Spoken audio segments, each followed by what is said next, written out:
Bonjour, nous sommes le mardi 30 juillet 2024 et le sujet sera l'élection présidentielle au Venezuela qui a reconduit Nicolás Maduro à un troisième mandat avec 51,2% des suffrages. Bien évidemment, l'opposition conteste. Maduro est soutenu par l'axe Beijing-Moscou et l'opposition est soutenue par Washington et les autres. C'est le troisième mandat à la tête du Venezuela, la petite Venise, pour cet héritier d'Hugo Chavez. Venezuela, un pays d'Amérique du Sud, pour capitale Caracas, et d'une superficie de plus de 900 000 km². Le président sortant, Nicolás Maduro, héritier d'Hugo Chavez, qui est mort il y a déjà bien longtemps de ça, d'un cancer, a été réélu à la tête du Venezuela avec 51,2% des suffrages, a annoncé le Conseil national électoral CNE lundi 29 juillet. Bon, évidemment, il y a des contestations parce que dans des endroits, le taux de participation est de 109%, voire plus encore. Nicolás Maduro a obtenu 5,15 millions de voix devant le candidat de l'opposition Edmundo González Urrutia, crédité d'un peu moins de 4,5 millions, 44,2%, selon les chiffres officiels annoncés par le président du CNE, Elvis Amoroso, après le dépouillement de 80% des bulletins et une participation de 59%. Bon, pas terrible 59%. C'est un peu comme chez nous. Bon, après les dernières élections, c'était législatives, c'était 2 tiers, c'était 67%. Mais les élections de 2017 et 2022 avaient moins de 50% de participation. N'oubliez pas de vous abonner pour plus de news nationales, européennes et internationales sur ce monde merveilleux dans lequel nous vivons. Le résultat est irréversible, a-t-il déclaré au terme d'une campagne où l'opposition a dénoncé des intimidations et de possibles fraudes. Nicolás Maduro doit ainsi entamer son troisième mandat de 6 ans. Aux États-Unis c'est 4, chez nous c'est 5. À la tête de ce pays pétrolier plongé dans une crise économique sans précédent. Bon, pays pétrolier, crise sans précédent, hein, c'est une mauvaise gestion tout ça. Qui a poussé 7 des 30 millions de Vénézuéliens à immigrer. En partie, surtout dans le pays voisin, à l'ouest, en Colombie. Mais pas que. De son côté, l'opposition vénézuélienne a revendiqué la victoire, assurant qu'Edmundo González Urrutia avait remporté 70% des suffrages et refusant de reconnaître les résultats proclamés par le CNE. Washington exprime de sérieux doutes. Ouais, c'est comme une partie du monde aussi exprime de sérieux doutes quant à l'élection de Biden en 2020. Salué par un petit feu d'artifice, Nicolás Maduro est sorti sur une scène au palais présidentiel de Caracas pour fêter sa victoire avec ses partisans chantant Vamos Nico. Il a promis paix, stabilité et justice. Bon, ça fait déjà pas mal de temps que c'est instable. Après l'annonce, les États-Unis ont rapidement réagi.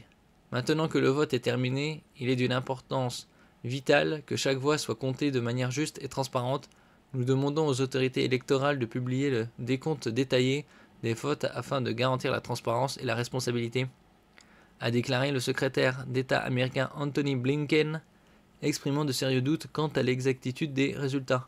Bon, les États-Unis aussi ont des intérêts dans chaque pays du monde. Et donc ils se mêlent d'affaires qui ne devraient pas les concerner. Il y a eu des tweets comme celui de Edmundo González ou de Javier Milei, le président de l'Argentine. Dictateur Maduro afuera. Bon, dehors. Il y a pas mal d'autres pays aussi qui sont dubitatifs quant aux résultats des élections au Venezuela. Et suite à ces résultats, il y a eu déjà au moins un mort dans les manifestations spontanées après la réélection de Maduro.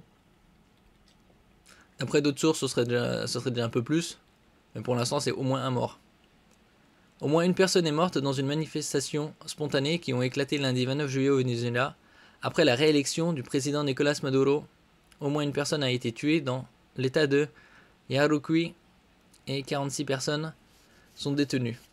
à la suite des événements post-électoraux, a écrit sur X. Alfredo Romero, directeur de l'ONG Foro Penal, spécialisé dans la défense des prisonniers politiques.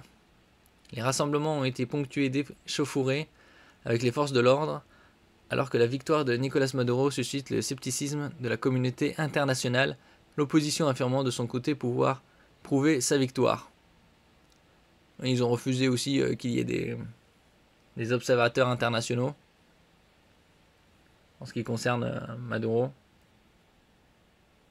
Qu'ils rendent le pouvoir maintenant, ont scandé des milliers de manifestants dans plusieurs quartiers pauvres de Caracas. Certains brûlant des affiches à l'effigie du président, ils ont été dispersés par des tirs de grenades lacrymogènes alors qu'ils se rapprochaient du centre de la capitale. Et donc il a été réélu d'une courte tête, 51,2%, c'est pas terrible. Et encore, c'est avec des fraudes. À peine réélu, Nicolas Maduro fait l'objet de larges contestations. L'opposition rejette les résultats de l'élection présidentielle vénézuélienne et assure avoir remporté 70% des suffrages. Je veux le dire à tous les Vénézuéliens et au monde entier, le Venezuela a un nouveau président élu et c'est Edmundo González Urrutia, a acclamé la chef de l'opposition María Corina Machado. 9 pays d'Amérique du Sud réclament un réexamen complet des résultats de la présidentielle. De nombreux témoins réfugiés dans des autres pays d'Amérique du Sud témoignent de leur colère. Il est évident qu'il s'agit d'une fraude à l'échelle mondiale, affirme Alexis Abreu, qui réside en Colombie. Ils peuvent compter sur le soutien d'une large partie de la communauté internationale, dont les États-Unis. La France, elle, a appelé à une transparence totale sur le processus électoral. Voilà, on peut voir quelques images de manifestations dans les rues, et pas qu'à Caracas.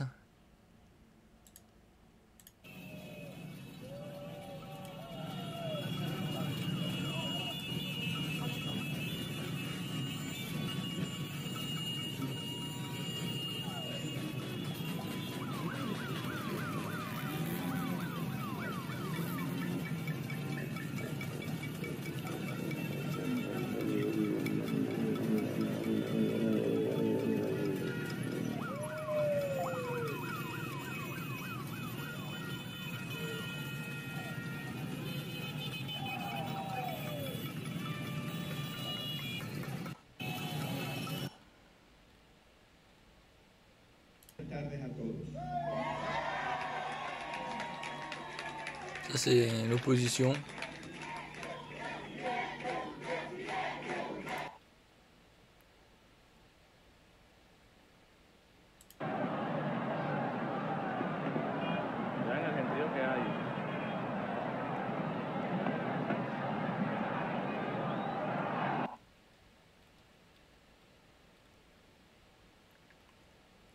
Pas mal des milliers et des milliers de personnes dans la rue.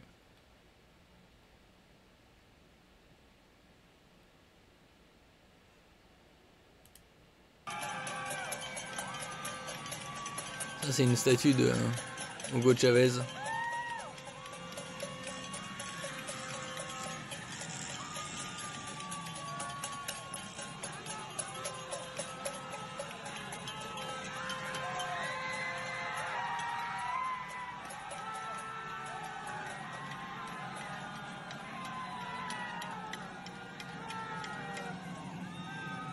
Alors, ils font le parallèle avec la statue de Saddam en Irak. Ça, ils ont enlevé le portrait de Maduro avec un tweet de Elon Musk. Le peuple du Venezuela en a assez de ce clown.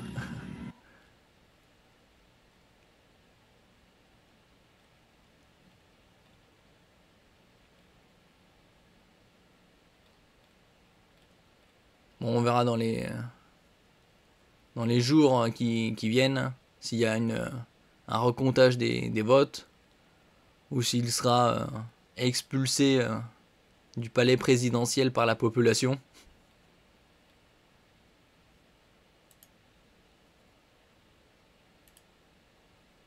À peine réélu, Nicolás Maduro fait l'objet de larges contestations. L'opposition rejette les résultats de l'élection présidentielle vénézuélienne et assure avoir remporté 70% des suffrages. Je veux le dire à tous les Vénézuéliens et au monde entier que le Venezuela a un nouveau président élu et c'est Edmundo González Urrutia. Le chef de l'opposition, Edmundo González Urrutia, diplomate méconnu du grand public, avait d'ailleurs appelé les électeurs à surveiller le dépouillement. 9 pays d'Amérique latine réclament aujourd'hui un réexamen complet des résultats de la présidentielle. De nombreux Vénézuéliens contraints à fuir la crise dans leur pays se sont réfugiés dans ces autres États d'Amérique latine. À l'annonce des résultats, beaucoup témoignent de leur déception et de leur colère. Il est évident que ce qui s'est passé n'est pas la vérité. Il s'agit d'une fraude à l'échelle mondiale et nous espérons le soutien du monde entier pour nous en sortir. Nous ne pouvons rien faire d'autre que de rester ici, nous montrer et dire qu'ils ont triché, même si nous avons voté contre le chavisme, contre Maduro, contre un régime dictatorial. Ces Vénézuéliens peuvent compter sur le soutien d'une large partie de la communauté internationale. Plusieurs pays ont aujourd'hui exprimé des doutes sur la réélection de Nicolás Maduro. Les États-Unis se tiennent aux côtés du peuple vénézuélien. Malgré les nombreux défis, nous continuerons d'œuvrer en faveur d'un avenir plus démocratique, plus prospère et plus sûr pour le peuple vénézuélien. Bon, enfin, la démocratie, selon les États-Unis, on sait ce que ça vaut. Le peuple vénézuélien a voté pacifiquement et en grand nombre sur l'avenir de son pays. Leur volonté doit être respectée. Il est essentiel de garantir une transparence totale du processus électoral. La France a elle aussi appelé à une transparence totale sur le processus électoral. Merci pour votre écoute. N'oubliez pas de mettre un j'aime, un commentaire, de partager et de vous abonner à la chaîne. À la prochaine fois.